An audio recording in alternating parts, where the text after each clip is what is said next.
भगवान विष्णु ने एक और अवतार लिया था। किसका? मछली का। किसका अवतार लिया था?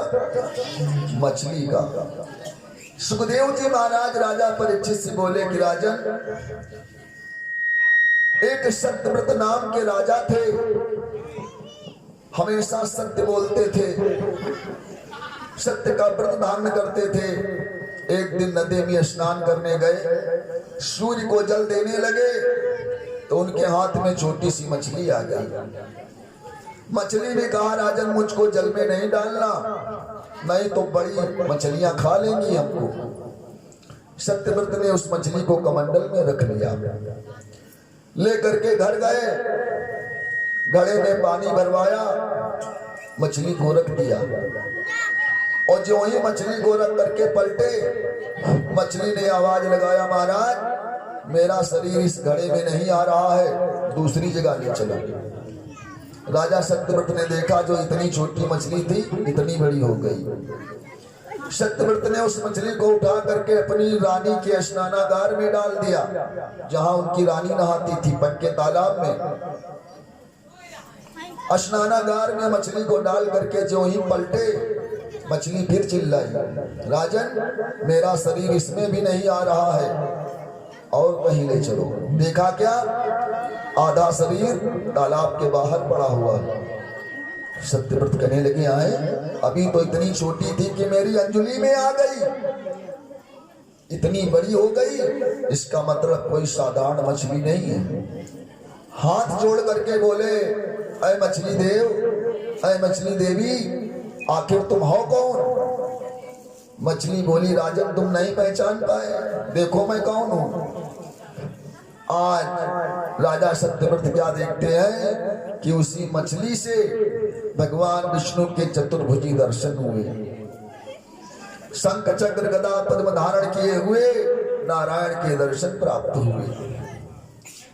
भगवान विष्णु बोले, राजन मैंने तुमको दर्शन इसलिए दिया कि तुमने हमेशा सत्य का व्रत धारण किया, क्योंकि कहा गया है कि साच बराबर तप नहीं कि झूठ बराबर पाप।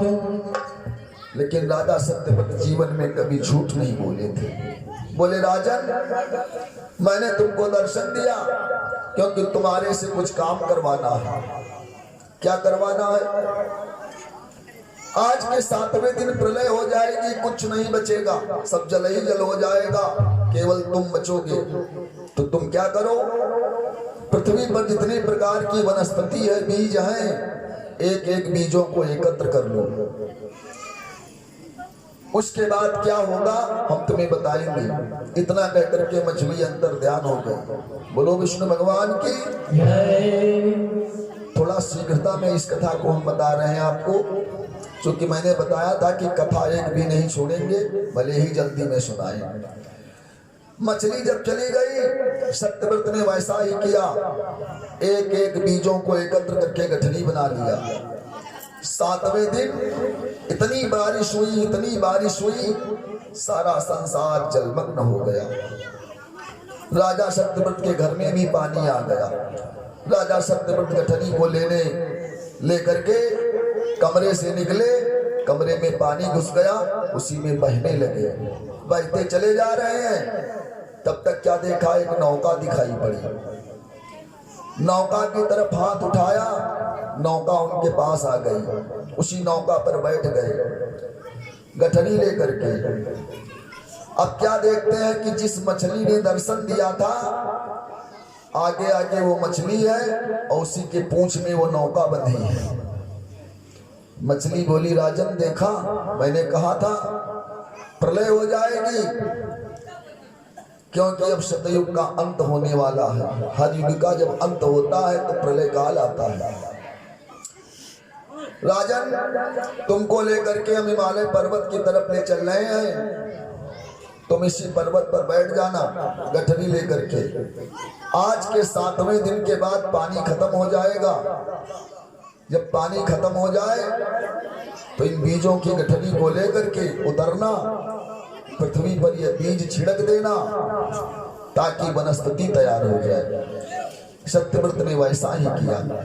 7 दिनों तक वो जल गठरी लिए बैठे रहे, जल खत्म होने का इंतजार करते रहे। 7वें दिन जल समाप्त हो गया।